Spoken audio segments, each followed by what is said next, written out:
Olá, gente.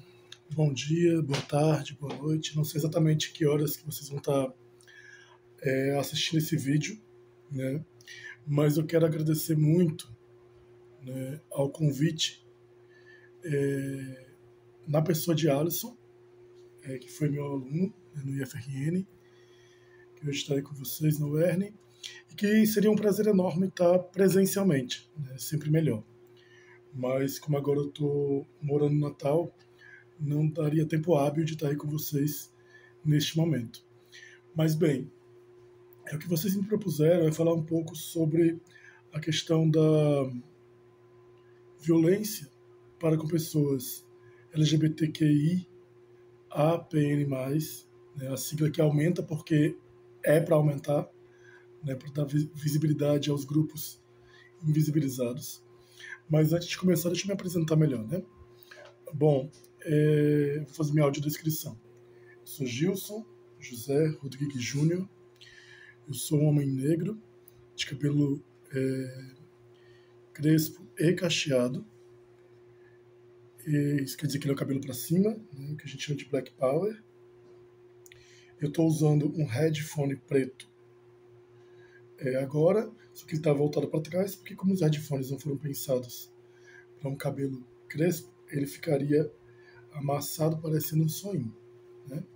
Eu gosto de dizer, não é feito para quem tem cabelo que sobe. E aí, eu estou usando uma camiseta rosa. Eu estou neste momento com bigode, barba. Minha barba e bigode são crespos e não são altas. Né? Eu tenho olhos razoavelmente puxados e grandes e sobrancelhas grossas com um pouco de falha em cada uma delas, mais na ponta. Para quem fala a linguagem de Libras, o meu nome em Libras, né, é assim, um G, né, pegando aqui na falha da minha sobrancelha. Ok? E é isso, vamos lá. O que eu faço da vida? Né? Esse ano eu completo 20 anos de sala de aula, então sou professor há 20 anos. Sou professor do IFRN há quase 6, 5 dos quais eu estive no campus de Paulo Ferros. Né? Eu sou cientista social, formado pela Universidade Federal do Rio Grande do Norte. Né? Eu sou de Natal. E eu sou mestre e doutor em antropologia pela Universidade Federal de Pernambuco. Bom, e aí tem uma outra gama de coisas, né? E atualmente eu atuo como assessor de educação étnico-racial do IFRN dentro da Pró-Reitoria de Ensino aqui em Natal. Bom, eu quero primeiro parabenizar a organização do evento, né? Achei que a proposta ficou muito bonita, né? E, ao mesmo tempo, é triste, né? A gente tem que falar sobre violência, a gente poderia estar falando sobre amor, a gente poderia estar falando sobre outras questões ligadas à diversidade, mas a gente tem que falar sobre violência. Cores da Igualdade, um diálogo contra a violência, a comunidade LGBTQI-APN+. E estou colando, como vocês devem perceber no movimento dos meus olhos, para quem está me vendo. Bom, quem eu sou no meio disso também? Eu sou um homem de 41 anos de idade, que é casado com uma mulher, que é pai, né? E que descobriu há muito poucos anos que é bissexual. Então é isso, sou um homem negro de 41 anos, casado, pai, com todas as outras coisas que eu falei, e me compreendo como bissexual. Por que que eu me compreendi agora? Por uma gama de coisas da minha trajetória que traz a heterossexualidade como imperativa, ou melhor dizendo, como compulsória. Tá? E aí eu acho importante dizer que essa compulsoriedade da heterossexualidade está na base da nossa sociedade e do modelo ocidental de modernidade, modelo da modernidade ou do ocidente moderno. E aí a gente fala de modernidade, é preciso dizer que a modernidade é um modelo de pensamento, de organização da sociedade e do modo de pensar coletivo que rejeita, como ponto de partida, qualquer forma de diversidade. Certo? Eu acho que o primeiro ponto para a gente pensar é isso. E aí, quando eu falo que a modernidade, né, é essa construção histórico, política, cultural, estrutural, epistemológica, quer dizer, a forma de pensar basilar, né, básica, e cosmológica, a visão de mundo comum aos grupos que constroem a ideia de modernidade e que, a priori, isso começa historicamente na Europa, não há espaço para a diversidade. E aí leva a gente para um segundo conceito, que é um conceito sociológico, antropológico, de redes sociotécnicas. O que são redes sociotécnicas? É uma ideia de um sociólogo francês, um homem branco. Eu estou incomodado com meu cabelo, que não está legal, né? Chamado Bruno Latour, que vai desenvolver várias discussões e tal, e vai mostrar, por exemplo, que as redes de sociabilidade, as redes que eles chamam de sociotécnicas, né, vão se expressar, né, na concretude, por exemplo, da tecnologia. Então, o que eu falei sobre o headphone é um exemplo disso. O headphone não foi pensado para corpos diversos. Do mesmo jeito, se vocês pensarem a cadeira que vocês estão sentadas e sentados, sentades, ela também não foi pensada para, desculpem, uma diversidade de corpos. Então nem todo mundo vai ficar confortável, vai caber nessas cadeiras. Mas se fossem pensar as cadeiras para, por exemplo, pessoas consideradas obesas, uma pessoa considerada obesa poderia sentar normalmente nessas cadeiras, ou duas pessoas, né, que não se enquadram neste corpo tido como obeso poderiam sentar. Bom, o que tudo isso tem a ver com violência contra pessoas que não vivenciam a heterossexualidade no seu cotidiano, né? Para englobar todo mundo na sigla. Bom, aí a gente tem que ir para uma outra questão. Tá? Se eu falo que a modernidade, esse mundo ocidental moderno, e consequentemente o Brasil, né, o Estado brasileiro, a sociedade brasileira, não acolhe a diversidade, a gente tem que entender que há vários aspectos da existência humana que é reduzido a um ponto de vista, né, a um padrão idealizado. Né? E aí, isso na antropologia a gente chama etnocentrismo, que é julgar o outro ou os outros agrupamentos humanos, ou até mesmo o comportamento de outras espécies, a partir do nosso ponto de vista. Etnocentrismo. Certo? E é isso, desde o meu doutorado, eu chamo de etnocentrismo moderno. Vamos lá, pensar uma genealogia disso. Na Grécia Antiga, os filósofos gregos, o pensamento grego hegemônico, dominante, considerava que as mulheres eram homens incompletos porque não tinham pênis. Agora imagine, por exemplo, como é que no imaginário coletivo dominante na nossa sociedade, a ideia de uma mulher com pênis, né, uma mulher trans, que não tenha feito ou não deseja fazer uma cirurgia de resignação genital, certo? É ofensivo para o patriarcado. Uma mulher com pênis, mas o pênis é um privilégio, é um símbolo de poder. Isso vai impactar a mente de muitos homens e vai gerar um desejo de violência. Tá? Agora pensemos como que é a ideia, né, de origem judaico-cristã, de que existe Eva e Adão, como os mais conservadores gostam de dizer. Ela pode ser prejudicial para a ideia de que Só o homem tem que gostar de mulher e o homem cis, que é a única existência admitida nesse contexto, deve gostar de mulher, e a mulher cis deve gostar de homem. Né? E aí vão ter as teorias mais absurdas. Ah, é chave e fechadura. Enfim, gente. A Alisson me convidou, ele sabe quem eu sou e a pouca falta de pudor. O pouco pudor que eu tenho por algumas coisas, sobretudo em sala de aula, no contexto dele, que ele me conheceu para ensino médio, imagine num contexto de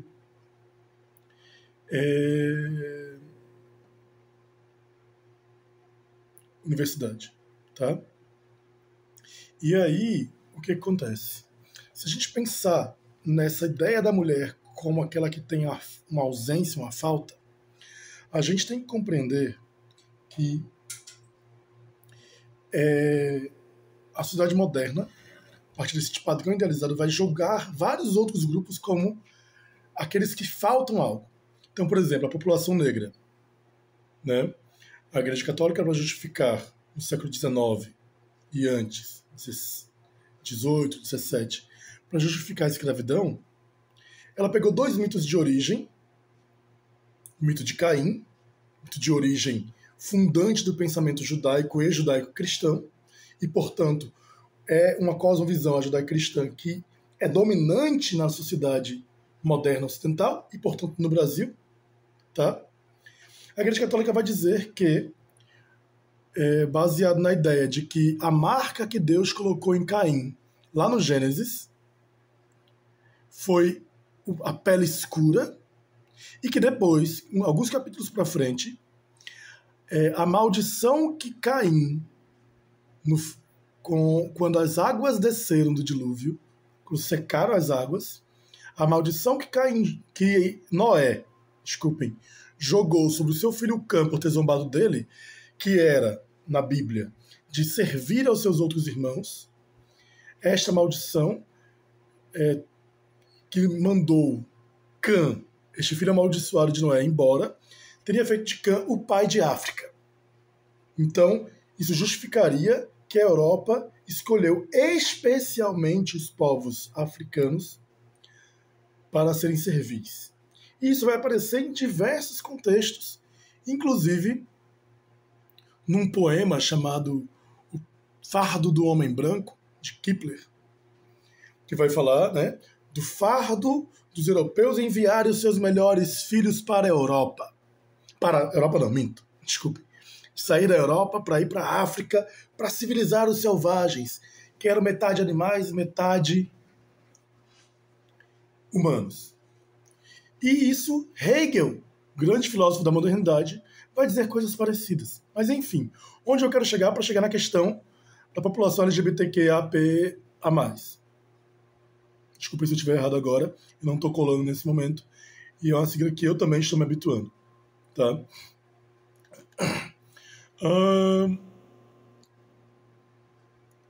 Isso tudo viria a justificar a ideia da Igreja Católica de que os negros não eram humanos, porque eles não tinham alma, e, portanto, poderiam ser explorados. Por quê? Porque a modernidade parte da ideia de que o superior deve dominar o inferior, enquanto outros povos, como muitos povos indígenas, partem da ideia circular de que não existe ninguém maior do que ninguém, nem entre humanos, nem entre não humanos. Tá? Nem entre outros reinos, como os minerais e vegetais. Isso é para um outro momento, para um outro contexto. Mas onde entram gays, lésbicas, pessoas trans, pessoas assexuadas, pessoas não binárias, enfim, onde entra isso é a discussão sobre violência. Bom, se a gente tem uma sociedade estruturada na falta, uma pessoa que não obedeça a ideia de heteronormatividade, de heterossexualidade, que não tenha atração por alguém do outro gênero que não dela, né? Ela é alguém que é doente. Ela é alguém que é errada. Ela é alguém que é inferior. Ela é alguém que tem que ser civilizada. Portanto, essa civilização pode ser com a cura gay, né? Com os psicólogos comprometidos com isso. Temos vários também no Brasil. Mas nos Estados Unidos isso tem uma proporção muito maior, né?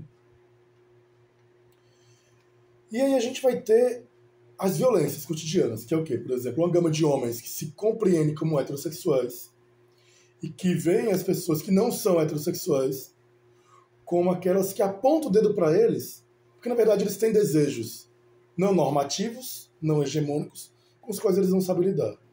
E eles levam isso para a violência, que é uma violência contra si também. E, para além disso, nós temos os heterostop.